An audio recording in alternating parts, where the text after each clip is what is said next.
జగన్మోహన్ రెడ్డి లాంటి వ్యక్తులు వస్తే అమరావతి ఏమవుతుంది అనే భయం రాష్ట్ర ప్రజల్లో ఉంది. ఎందుకంటే గత 5 ఏళ్ల పాటు జగన్మోహన్ రెడ్డి పాలన చూసిన ప్రతి ఒక్కరి భయం ఏంటంటే, సరే ఇప్పుడు కూటమి గెలిచింది, 5 ఏళ్ల తర్వాత 10 ఏళ్ల తర్వాత మళ్ళీ జగన్ లాంటి వ్యక్తి వస్తే రాజధాని పరిస్థితి ఏంటి, అమరావతికి భూములు ఇచ్చిన రైతుల పరిస్థితి ఏంటి, మళ్ళీ గతంలో లాగానే 5 ఏళ్ల పాటు ఆ రోడ్డు పక్కన టెంట్లు వేసుకుని రైతులు కన్నీటి పర్యాంతం అవ్వాల్సిందేనని చెప్పి ఒక భయం అయితే ఉండేది.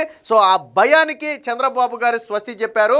జగన్మోహన్ రెడ్డి అనే వ్యక్తి ఇక రాడు. నిన్న అసెంబ్లీలో అందరూ ముక్త కంఠంతో చెప్పిన మాట, అటు చంద్రబాబు గారు కావచ్చు, పవన్ కళ్యాణ్ కావచ్చు, నారా లోకేష్ కావచ్చు, వీళ్ళ ముగ్గురు కూడా ముక్త కంఠంతో ఒక మాట చెప్పారు. జగన్మోహన్ రెడ్డి అనే వ్యక్తి మళ్ళీ ముఖ్యమంత్రి కాలేడు, అమరావతిని టచ్ చేయలేడు, ఇక ఆంధ్రుల రాజధాని అమరావతి ప్రపంచ స్థాయి నగరంగా రూపుదిద్దే బాధ్యత నాది అని చెప్పి చంద్రబాబు గారు అసెంబ్లీ సాక్షిగా హామీ ఇచ్చారు. మనసా వాచ కర్మన అమరావతికి సంపూర్ణ మద్దతు ప్రకటిస్తున్నానని చెప్పి అసెంబ్లీ సాక్షిగా పవన్ కళ్యాణ్ గారు కూడా ప్రకటించడం జరిగింది. ఇదే సమయంలో నారా లోకేష్ గారు మాట్లాడుతూ ఒక సవాల్ విసిరారు జగన్మోహన్ రెడ్డికి. జగన్మోహన్ రెడ్డికి సూటి ప్రశ్న, అమరావతికి అనుకూలమా వ్యతిరేకమా, ఒకే ఒక పాయింట్ చెప్తే సరిపోతుంది. సో దానికి సమాధానం చెప్పాలని చెప్పి నిన్న నారా లోకేష్ కూడా సవాల్ అయితే విసరడం జరిగింది. సో ఈ చారిత్రాత్మక ఘట్టానికి సంబంధించినటువంటి వార్త వచ్చింది, ఒకసారి చూద్దాం. అమరావతి అధ్యయం, రాజధానిగా చట్టబద్ధతపై ఏకగ్రీవ తీర్మానం, శాసనసభలో చారిత్రాత్మక ఘట్టం, తీర్మానం ప్రవేశపెట్టిన ముఖ్యమంత్రి చంద్రబాబు. 5:30 గంటల పాటు ఏకదాటిగా సభ్యుల ప్రసంగాలు ఆమోదించాక హుటాహుటీన కేంద్రానికి ప్రస్తుత పార్లమెంటులోనే బిల్లు ప్రవేశపెట్టే అవకాశం ఉన్నట్టుగా వచ్చింది. సో అంగుళమైనా కదపలేరు, ఆంధ్రప్రదేశ్ ఆత్మ గుండె అమరావతి 2028 ఆగస్టు నాటికి పూర్తి చేసి ప్రధానితో ప్రారంభింపజేస్తాం. అసెంబ్లీలో చంద్రబాబు స్పష్టీకరణ. రాజధానిపై జగన్ ఓసరవెల్లి రాజకీయాలు చేశారని ధ్వజం. ఇదే సమయంలో పయ్యావుల కేసు గతంలో జగన్మోహన్ రెడ్డి రాజధాని మీద మాట్లాడినటువంటి మాటలన్నిటినీ కూడా ఒక వీడియో రూపంలో ప్లే చేసి, అంటే జగన్ అనే వ్యక్తి ఓసరవిల్లి కంటే దారుణంగా రంగులు మారుస్తాడు అని చెప్పి అసెంబ్లీలో ఒక వీడియోని ప్లే చేసి చూపించడం కూడా జరిగింది. సో దీనికి సంబంధించిన మరొక వార్త కూడా ఉంది, ఒకసారి చూద్దాం. అమరావతి అధ్యయం ఇక అంగుళం కూడా కదిలించలేరు, 2028 నాటికి తొలిదశ పనులు పూర్తి. సో చంద్రబాబు గారు అసెంబ్లీలో మాట్లాడిన మాటలు ఒకసారి చూద్దాం. రాజధాని అంటే ఎక్కడో ఒక దగ్గర 100 ఎకరాలు తీసుకుని భవనాలు కట్టేయచ్చు, కానీ ఏపీకి ఆర్థిక వనరులు ఆదాయం తెచ్చిపెట్టే బలమైన రాజధాని ఉండాలనుకున్నాను. రైతులు 58 రోజుల్లోనే 34,000 ఎకరాల భూములను ప్రభుత్వానికి ఇచ్చారు. రాజధాని పట్ల కుట్రలు చేసిన కొందరు తొలి రోజుల్లోనే చెరుకు తోటకు నిప్పి పెట్టారు. రుణాలు రాకుండా అడ్డుకునేందుకు ప్రపంచ బ్యాంకుకు ఈమెయిల్స్ పంపించారు. కానీ రైతుల త్యాగాలు, పవిత్ర మట్టి, నీరు అమరావతిని అజేయమైనవిగా మార్చాయి. రైతుల భూములే కాదు, ఈ రాష్ట్రానికి భవిష్యత్తుని ఇచ్చింది కూడా రైతులే.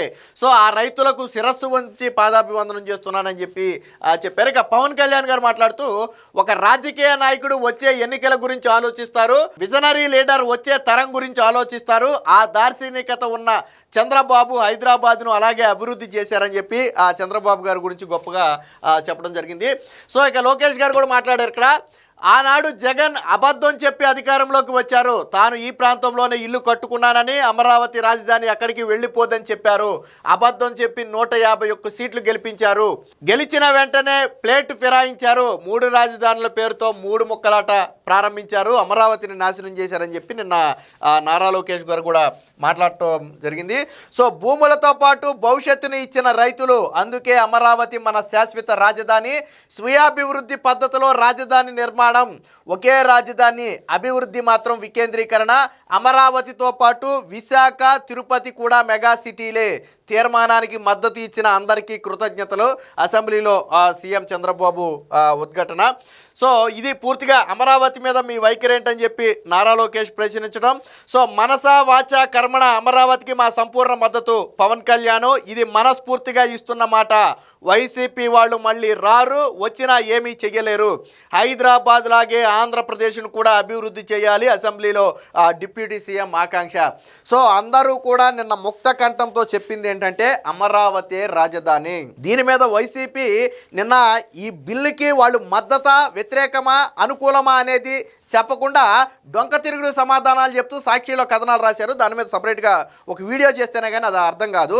అంటే వైసీపీ కుట్రలు కుతంత్రాలు ఎలా ఉంటాయి అంటే, ఈరోజు అసెంబ్లీలో జరిగినటువంటి తీర్మానం పార్టీలకు అతీతంగా ప్రాంతాలకు అతీతంగా జరిగినటువంటి ఒక తీర్మానం.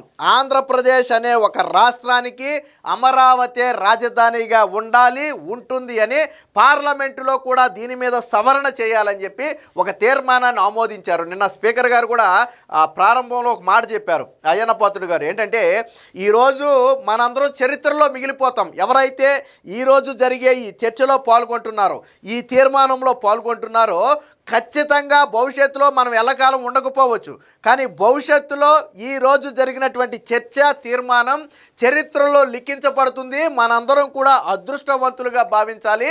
రేపటి రోజున మన గురించి గొప్పగా చెప్పుకునే సమయం వస్తుంది. ఎందుకంటే రాష్ట్ర రాజధానికి బలమైన పునాది పడుతుంది. జగన్ లాంటి వ్యక్తులు వచ్చిన రాజధానిని ఏమీ చేయలేని ఒక దుర్భేద్యమైనటువంటి చట్టరక్షణ కల్పిస్తున్నందుకు మనందరం గర్వపడాలని చెప్పి స్పీకర్ గారు ఒక మాట కూడా చెప్పారు. నిజంగానే మొన్న శనివారం నాడు జరిగినటువంటి ఈ కార్యక్రమం అనేది చరిత్రలో నిలిచిపోయే రోజు.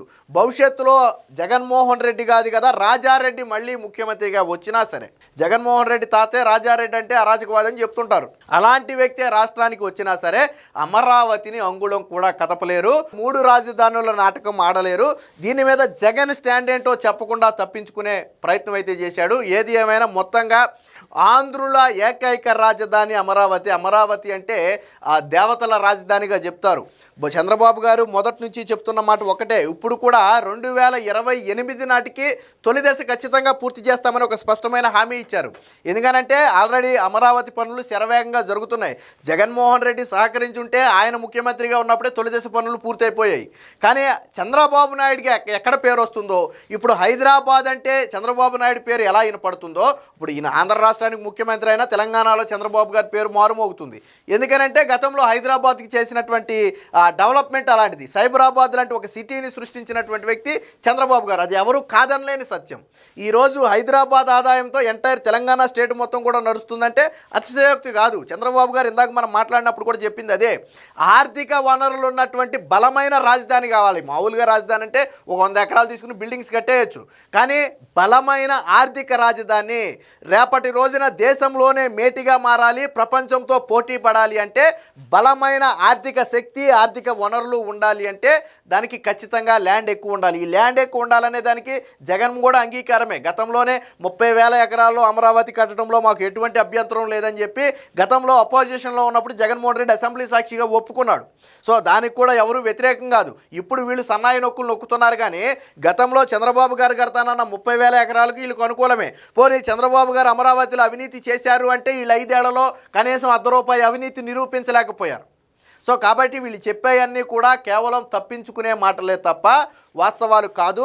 ఏది ఏమైనా మొత్తంగా ఆంధ్రులందరూ కూడా గర్వపడే రోజు ఈ పార్లమెంటు సమావేశాల్లోనే వచ్చే అవకాశం కూడా ఉంది. చంద్రబాబు గారు కేంద్రంతో ఉన్నటువంటి ఆ సాన్నిహిత్యాన్ని ఉపయోగించుకుని వేగంగా ఈ ఫైల్ని అయితే మూవ్ చేస్తున్నారు. దీనికి సంబంధించి నరేంద్ర మోదీతో కావచ్చు, అలాగే అమిత్ షాతో కావచ్చు, ఆల్రెడీ ఇటు నారా లోకేష్ గారు కావచ్చు, అటు చంద్రబాబు గారు కావచ్చు, అటు పవన్ కళ్యాణ్ కావచ్చు, ముగ్గురు కూడా పలు సందర్భాల్లో సంప్రదింపులు జరిపారు. పిఎంఓ ఆదేశాల మేరకే ప్రత్యేక సమావేశాన్ని ఏర్పాటు చేసి దీని మీద తీర్మానాన్ని కూడా చేశారంటే ప్రధానమంత్రి కార్యాలయం దీని మీద ఆసక్తిగా ఉంది. వీలైనంత త్వరగా ఇందులో మార్పులు చేర్పులు కూడా చేయబోతున్నారు. ఏది ఏమైనా మొత్తంగా చంద్రబాబు గారు అమరావతికి ఇచ్చినటువంటి మాటకు కట్టుబడి ఈరోజు దానికి ఒక చట్టరక్షణ కల్పించడంతో ఈరోజు ప్రజలందరూ కూడా ఊపిరి పీల్చుకున్నటువంటి పరిస్థితి.